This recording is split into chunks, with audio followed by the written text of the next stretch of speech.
Mina ngivile Mzebele. Ngiyafuna ukuthi lengidakukhuluma lana liqiniso lodwa Nkosi.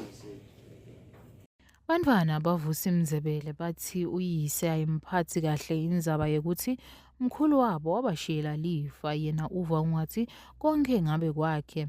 Lena nkulumo ivetwe nguvukile umfana wakhe Vusi. Vusi-ke lokunguye libakalethe isikhalo embi kwelibandla le-Commission of Inquiry lelifa lokukhulunywa ngalo la Samuel Duma Mzebele lowashona ngeminyaka wa 2018 washiya indzawo lebenelikhaya, imoto kanye nemali. Wahamba emhlabeni anewili lechazako ukuthi ini iyakubani. Bantfu bakhe bebasithupha kumavombadane lasihlanu nelijaha linye lokunguye-ke babevusi lebakalethe lesikhalo.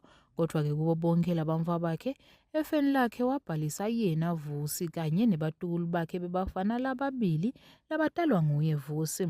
Wathi-ke kuleli khaya lakhe lebekahlala kulo ushiyela labatukulu bakhe bese Vusi yena umshiyela indzawo lengangelihektha linye kufaka ekhatsi umuti wakhe lahlala kuwo. Bantwana bakhe-ke babevusi bathi babwabo unenkinga nalokuthi bona bathola ingcenye kulelifa leyise. Kahle kahle into lesilethelana nje ukuthi babe Mzebele ufuna kwengamela konke. Ufuna ipower. Not ukuthi into atendeka ngakahle konke kukuliye kusebaleni. Nathi bantu manje phansi angangihlukumezi lanisebenza Akasikhulumisi nokusikhulumisa.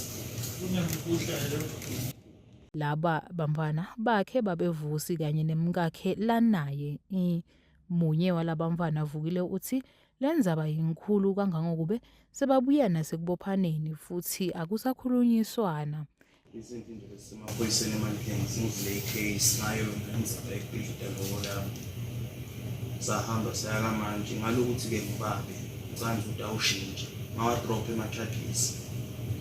Solo ngizama ukuthi mhlawumbe kutawuba ngcono yani uyada. Lehhovisi lakaMaster liyaveta-ke ukuthi lona kadze lacedza kwaba kulelifa. Inkinga nje leseyikhona nguye babevusi lolwisa bantfu bakhe labatalako ekubeni kunguye nebantfu bakhe kuphela labazuza kulelifa. The main problem is not really the office of the Masine. We have winded up and we have hired with the assistant of the executive, unfortunately disposed. The subdivision say yeah, they are subdivided, but he keeps crossing from the side Laga Nigetolona and going to destroy Emma properties at the other side. Mr. Mzebele, the son, is entitled to 1 hectare, which includes in Buyaki. And then the other portion, Lane main house, Lapakona the deceased was residing, and the rest, Niolele Samuel Duma Trust, of which Emma beneficiaries are the trust Leo Banwabak, his 2 sons. Noma libandla le-Commission livetile imivo yalo labutisisa futhi nakuye babevusi ukuthi ingabe lenkinga kahle kahle ikuphi. Babevusa beloku agcizelele njalo ukuthi kunengilokukhona kulendzaba futhi-ke yena angakhona ukukhuluma kahle uma kungaba khona lona lwabekwa ukuthi abe lelifa pheceleti executor. akasadi ukuthi sikuphi lesikongwane Master namba umkhombisa. wakho ithi uthola 1 hectare wena la uhlala khona bese leli amanye ama-hectares naleli khaya litholwa abantu bakho the trust. Uyakuphika lokho wena awukuva kusho njalo lapho. What I'm saying is, this matter is a lot deeper than just this. Uma ngavela lo executor, kuningi lokwachamuka.